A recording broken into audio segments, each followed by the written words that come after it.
Hello, welcome to Local Chats. I'm Lewis Adams, and today I am here with David Chisholm. Lewis. Hello, how are you? I'm good, hello. Now, you are a composer. I am. You're also the director and founder of BIFEM, which is, of course, the Bendigo International Festival of Exploratory Music. Great acronym, isn't it? I love it. BIFEM is the preferred pronunciation. Well, look, originally I thought it was BIFEM. Yeah. But it's become BIFEM because I missed out an F, you know. But I had this kind of ridiculous idea. It's like, yeah, BIFEM, like a bit of aggro. And the reality is it's become BIFEM, which sounds a lot more sophisticated. It answers to both. Kind of one of the flexibilities of this kind of music, actually.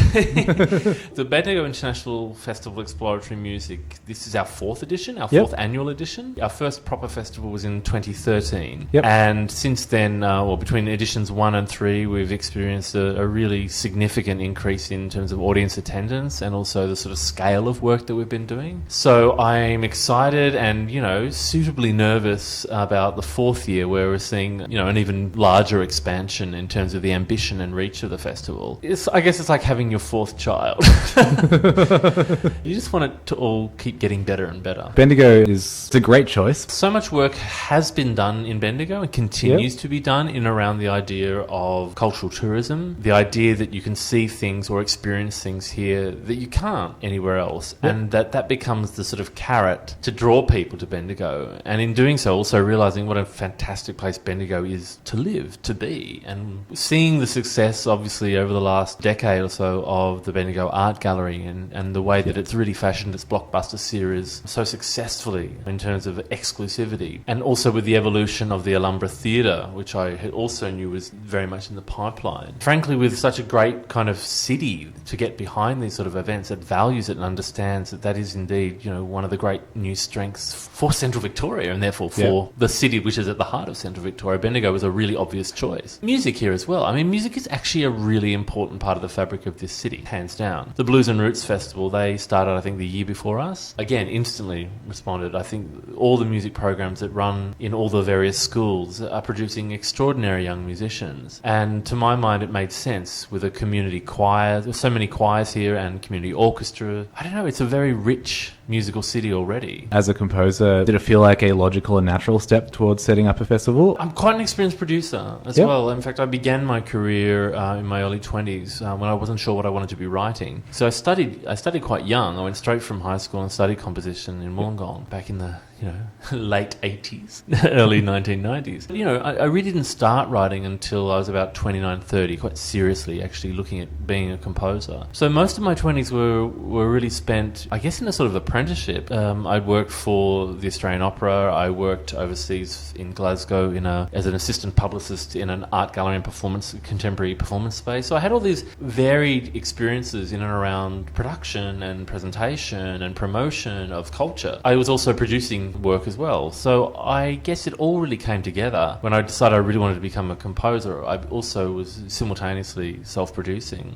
But I had this back catalogue, all these really big scale and ambitious works that I'd done. I worked in nightclubs and dance parties for 4 years as well. Parties for thousands of people, working with hundreds of volunteers. So scale has never really intimidated me. In fact, it's a thing that I really hunger for. So in some ways, it was a bit of a return after many years of just really focused on composing and some teaching. It's a natural fit for me, definitely. I suppose it gave you a good background then. I knew that I could do it, and I'd been chair of the Melbourne Fringe Festival for a number of years as well, about a decade and a bit ago. So I learned a lot about organisational overview from that, and I've been on various boards ever since then. So the idea of proper governance, process, managerial experience, and this grew up very organically as well. I think that's the thing, and I was able to draw together so many people that I'd worked with over the years who I knew would be up for the journey. Yeah, it was actually like when you pull the threads of your life together. Really, that's what it feels like. It's become a beautiful expression. I'll do 2 more festivals after this one, and then we're already sort of planning succession for my replacement, who's already involved in the festival heavily. My focus is really really on growing Argonaut, which is our resident ensemble, grow a sort of specialised chamber orchestra for this kind of music to do more than just the festival, actually. Tell me about Argonaut then. That's something that's every year? Yeah, so the idea with Argonaut became before the festival. The festival was the first step towards the proof of concept of what Argonaut might look like. And Argonaut is a flexible roster of virtuosic musicians drawn from around Australia, but also from overseas, only assembling in Bendigo for the Bendigo International Festival of Exploratory Music until now. Now that we are maturing as an event and that there is a critical audience around the work that we're doing, and there are a lot of partnerships being explored with international presenters. This is our first year where we have 3 international presenters coming to look at the work we're doing with a view to not only just simply export, which is great, but what's more meaningful is exchange and collaboration. Being able to take music from here to various places and similarly to create the exchange and bringing other music back. Creating global links really is what the priority is for me. And I think doing it from Bendigo is really awesome because actually that's how Bendigo operates already. And the Bendigo Bank actually has had an enormous impact on the sort of way that this city thinks. It does invest in more niche and smaller sort of business. It's much more the German economy model. And what that allows you to do is to look beyond just locally, to look the idea that, Bendigo may be in the centre of Victoria, but it's so outward looking. It doesn't look really to Melbourne. It just looks to the world. So Argonaut is an expression of that sort of attitude, the idea that the assemblage of these musicians in Bendigo is where we start our year, and I want to do a 6-month calendar of music events. We want to go into regional Victoria. We want to go around Australia in terms of doing the major festival circuits. We even have ambitions to take in a lot of the Southern Hemisphere, the 2 sort of focus areas. I just got back from New Zealand and I'm flagging it there and really... We already have audience that come from New Zealand for the festival. So I'm really keen to augment that, to recognise that there are people there who would benefit from collaboration and touring. Look, I'll be so ambitious as to sort of say South America is very much on my radar as well. If we can create some sort of ensemble that is threaded between 3 different countries in the South, I think we'd be providing a very contemporary model of what cultural organisations might be. It's a built-in touring network, but it's also built-in cultural exchange network as well. And I think in the age of the click next culture, that's what people are looking for in live performance as well. The idea that there is this kind of implicit interconnectivity in culture now because of the internet. That's fantastic. I am enjoying the international connected angle that you're taking there. Let's now turn our attention to the festival this year. Yeah. I've got a copy of the guide right in front of me. It's a very pretty guide, by the way. And it's designed in Bendigo. Jason Taverner and Douglas Thompson from Good One have been there since the beginning. And each year they just get better and better. I wouldn't say better and better. It's just they go deeper and deeper. It's beautiful. What they've done is really beautiful, and it's really great to see. Again, when you make a commitment at a local level, and because I don't brief, we have a conversation, but really it's there. I let them run with it because they're artists, and as designers, that's not often the case. You don't always get that chance.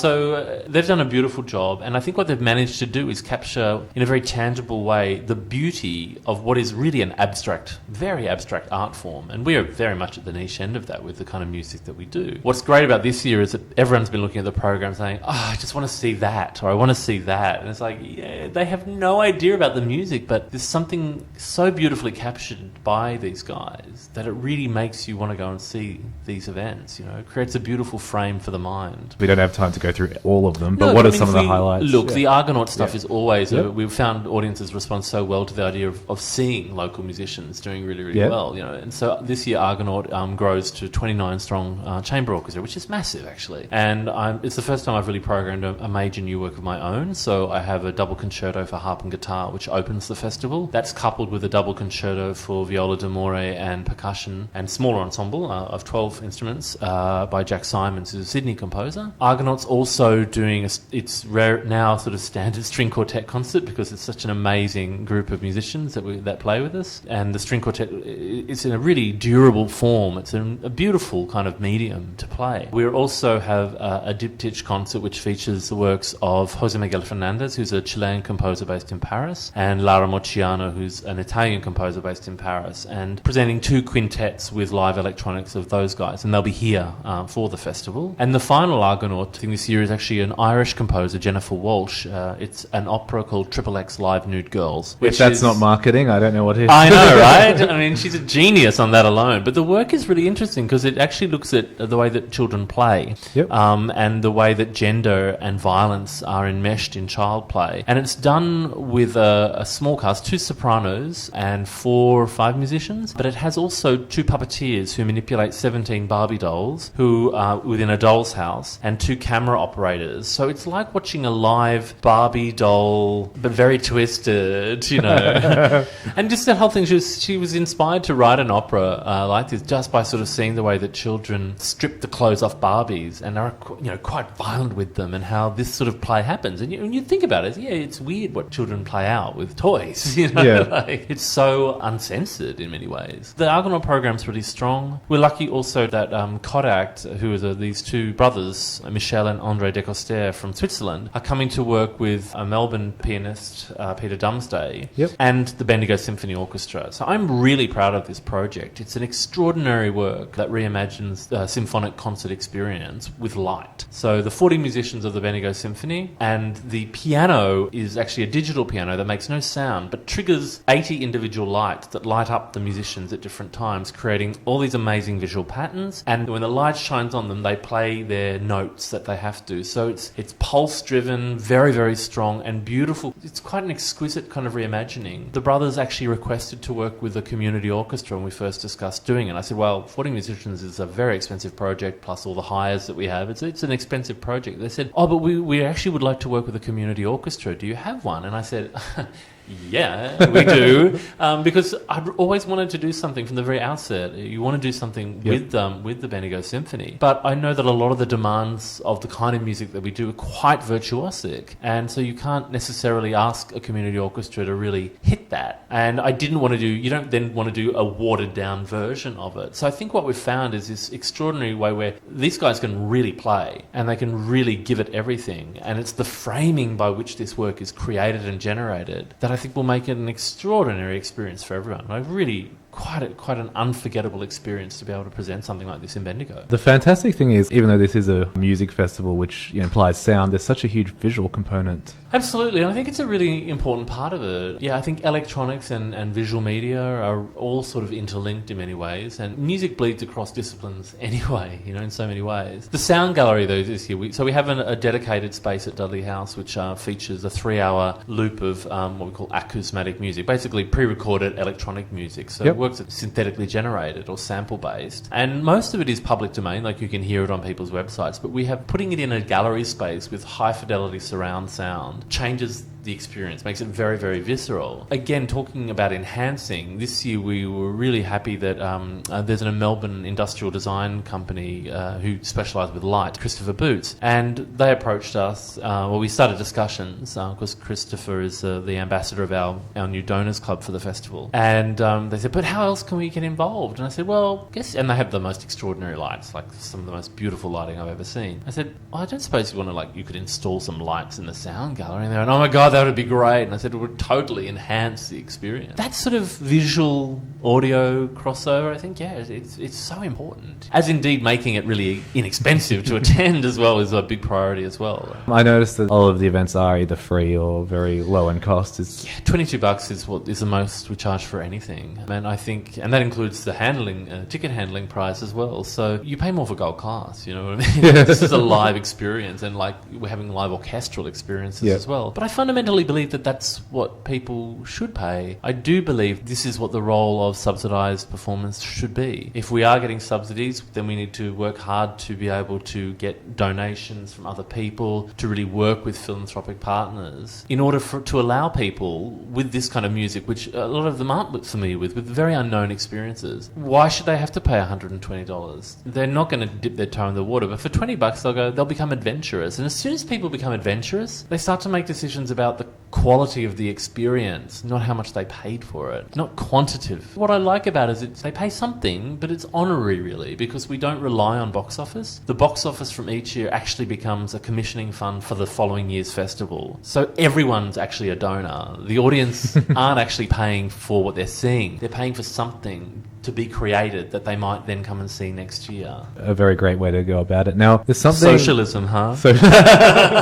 I'm so unfashionable. But I really believe in it. I really believe access is everything, you know. Definitely. Now, there is something new that's going on this year. I understand it's new anyway, with the Festival Club. Yeah, I mean, this is very exciting. We trialled a Festival Club last year in a small way, but this year we've really expanded it, and we're at Rocks on Roslyn this year. And Finn and his team there have been so welcoming, and this is not just like a paid commercial. I love that place. I think it's great. It fits our sensibilities, and it's within the precinct which we're focused in. We're in and around View Street. So that location is definitely huge because for those who aren't aware, BIFEM does mostly take place on View Street or completely? Mostly. We're in Alhambra as well, and this year we're actually doing our string quartet concert in the town hall. So one of the things we do is move around the city, but we always use the capital. We always use the old fire station. We always use Bendigo Bank Theatre, Alhambra as well. And also this year we're using upstairs at the old fire station, which we haven't used, so the dance studio there, and Trades Hall, which I'm excited to use as well and to